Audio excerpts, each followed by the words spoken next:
Hey everyone, it's Lainey. Welcome back and welcome if you're new. If you are new to my channel, thank you for clicking on today's video. I create Cricut inspiration and paper crafts. So today it is a paper craft day. We're going to make a card. I forgot that I purchased this months ago from Fawn, this Happy Easter die. I've had this one for quite a while from Spellbinders.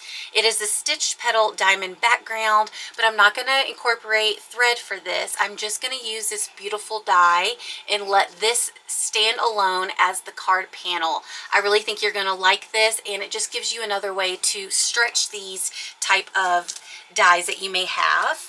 So disclaimer, I just made this card and was recording it, and when I went back to check it, there was no sound and I didn't want to do a voiceover, so this is round 2 of this card. First things first, I'm going to move this stuff aside and bring in a 110-pound cardstock. And we're going to do some ink blending. I pulled 3 shades from Holtz. These are the distress inks. We've got Saltwater Taffy, Salvaged Patina, and Mustard Seed. So what I'm going to start with is the Saltwater Taffy and just load up my blending brush here. So what I'm going to do is start out very light-handed and build up as necessary. But I am going to create this kind of blended background and then cut the Happy Easter out of this multicolored panel. Now I'm going to come in with the Salvaged Patina. This is one of my favorite colors. And just try to really get the ink on the brush. This one's kind of dried out. I may have to add a little water to this cube. But let's just come in once more with a really soft hand and blend right along that pink, the Saltwater Taffy. All right, and for the last color, it is Mustard Seed. Ooh, went in way too heavy right then. Let me bring in a little piece of scrap paper. This comes in super vibrant, as you can see, so I wanted to get some of that color off. I probably didn't need to even apply my brush to the ink pad. And then just going right on top with that blue. The yellow and the blue is going to make a light shade of green. And then the blue and the pink, you know, makes a really light, faint shade of purple. It's just very soft, very faint, and that's what I want between those two colors. I don't want it to be too dark, because I want this to remain a very light card, staying true to the Easter and spring season with these beautiful pastel colors that we're creating. So what I want to do actually is bring in a little more of the Salvaged Patina, just in the center kind of area here. Just really soft-handed, just trying to darken that up just a bit. It needs a little more color. Okay, so now that we have the color blended onto our cardstock here, I'm going to bring in my Happy Easter. And when I was originally planning out this card, I wanted to place the Happy Easter like this. But I decided to kind of play with the die, and I really like it shifted like this. So what I'm going to do is come in with my mint tape and tape it down, and then cut this out on my Spellbinders Platinum 6, and then we'll really be able to see how these colors blend together and form the Happy Easter. Okay, so I'm going to remove this from my cutting plate here, and let's see the reveal. It's so pretty and so soft. And if you wanted these to be darker, you know, you just add a little more ink during your ink blending process. But this is super pretty. Okay, so I really like the colors. They're beautiful pastels and light in nature, as they should be, but my plan is to put this on a white panel. And since it's going to be going on a white, I feel like there needs to be a little more color, a little more contrast, so this Happy Easter phrase can really stand out. So I'm adding a little more of the mustard seed here, brightening that up a bit, and I'm going to just repeat the process and add just a little more color to brighten this up a bit. Okay, so I added a little more ink to this, and it just added a little more vibrancy there, which I think is going to pair great with our panel. So what I'm going to do now, I'm going to cut the Happy Easter out 2 more times on 110-pound cardstock just to build this up so it's a little more sturdy and substantial. And I'm also going to run this through my Platinum 6 as well, and I'll be right back. All right, so I cut out what is going to act as our panel, and I just taped this down to the cutting mat itself. So remove this tape here. And this is an A2 size panel. We are making an A2 size card, and this is a mess. If you haven't used something like this, all these little cutouts is going to be a little bit of a mess, but it is worth it in the end because I absolutely love the detail and the variation that it brings to your card. And this set also comes with let me show you, a border die as well. But if I cut it down, I think I'll just bring in my paper trimmer and trim it down just a bit if I end up doing that. So what I need to do is bring in a weeding tool. I am just going to poke, poke, poke, poke, poke through all these little ones that need the additional help that haven't been removed already. Being mindful that some of them may not have a really good cut on them. So I don't want to rip anything. So like this, there's one right here that wasn't a very good cut. So being careful with that because I don't want to rip my panel. So I'm going to continue to do this, and I'll show you the final result. If you've been hesitant about purchasing dies like this, I hope this inspires you to make those purchases because this is such a detailed die. I absolutely love it. Alright, so we have the panel. You can see how pretty is that. It kind of reminds me of lace. One thing I want to point out, if you have an intricate die and it has all those little pieces, just grab a lint roller and you can go over the panel itself, or you can go over your cutting plate or your glass mat like I'm doing here, and it picks all those little pieces up. And I have some on there actually right now that I didn't see on my mat from earlier, but this makes your life so much easier. So you're welcome in advance.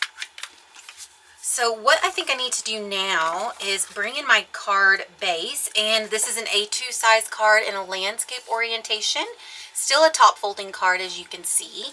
I'm just going to open it up and magnetize it down and start building up our card here. And what I want to do, I'm going to move this over and I'm going to bring in my Barely Art glue. It's got the precision tip on it already, and I am just going to apply the glue as quickly as I can to all the open areas, trying to avoid the cutouts, obviously. Do your best and work fast because this glue does give you a little bit of wiggle room, but not enough when you've got to apply so much glue. You can also use spray adhesive if that is easier for you. I have it, but I have to go outside because it's like spray paint. The fumes go everywhere. So I just don't feel like getting all of that stuff out. So I'm just going to use my liquid glue.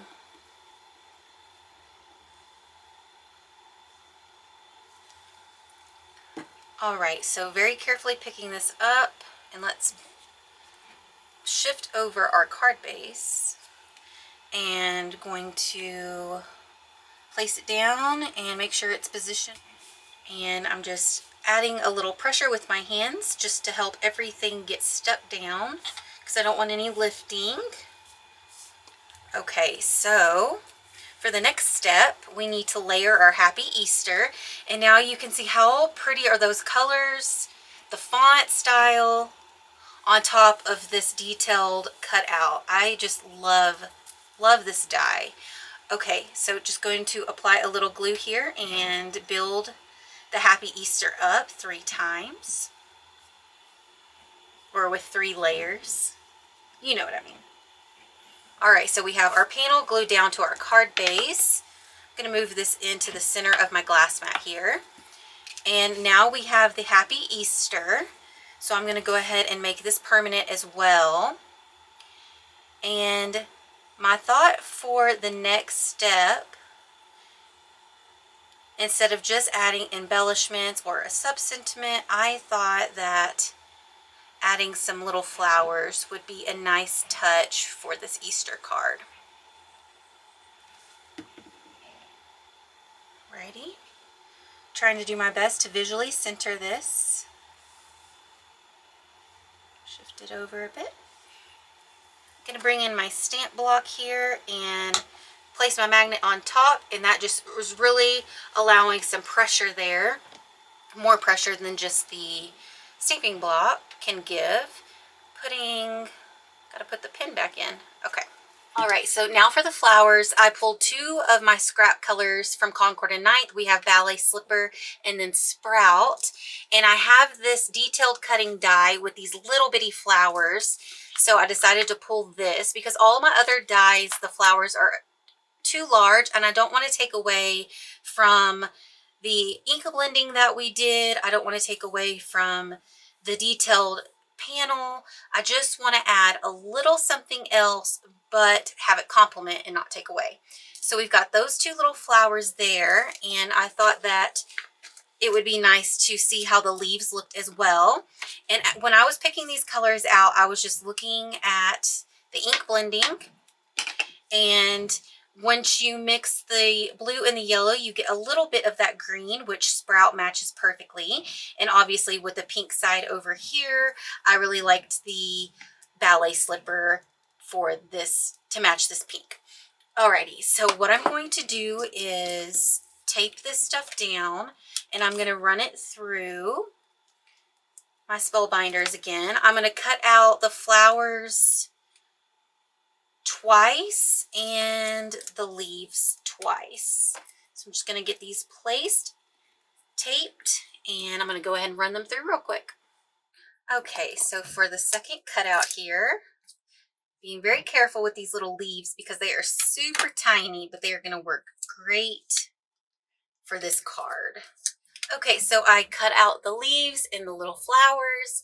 We do have a little more leaves because I had some of these left from the card, the same card that I made, and not realizing that I didn't have sound. So I'm going to bring in my wax tool. I've got my tweezers and my glue. And what I want to do is figure out the position for the flowers here, and I think something like that. Okay, so for the bigger flower, 2 leaves, and for the smaller flower, 1 leaf. Okay, so what I'm doing is just picking the leaf up with my wax tool and placing a little dabble of glue on my panel, and then laying the leaf down. And now for the flower, I'm going to take my tweezers and apply glue all over the flower and lay this back down with some of it overlapping the leaves. I just want to play with the positioning here. And now I have the placement for the second flower and leaf. I'm going to do the same thing. Just pick up the leaf, add a little glue,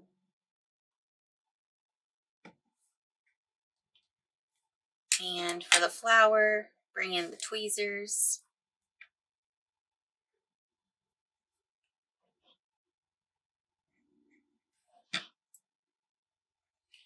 And figure out the positioning. I think something like that. All right, so initially when I was making this card for the first time, I added these 2 flowers, and then the composition is not balanced. So I cut out the flowers again, which is why I cut them out 2 times this go around, and felt the need of adding another flower over to this side so the card is completely balanced, because right now it's very heavy on this side and your eye just goes kind of straight to that heavier side. And I don't want that for the viewer. I want the viewer to come in straight to the Happy Easter and then their eyes kind of drift out and notice the flower accents. So that is why I'm adding this flower here. And we are going to add 2 more leaves again because it is the bigger flower. 1 big and 1 small. Once more, just for balancing purposes. All right, so I have the flowers and the leaves placed. Everything is permanent and glued down. Now this set also comes with the centers of the flowers, but I bought these not too long ago from Hobby Lobby. It's the Paper Studio, and they are just adhesive gems in gold.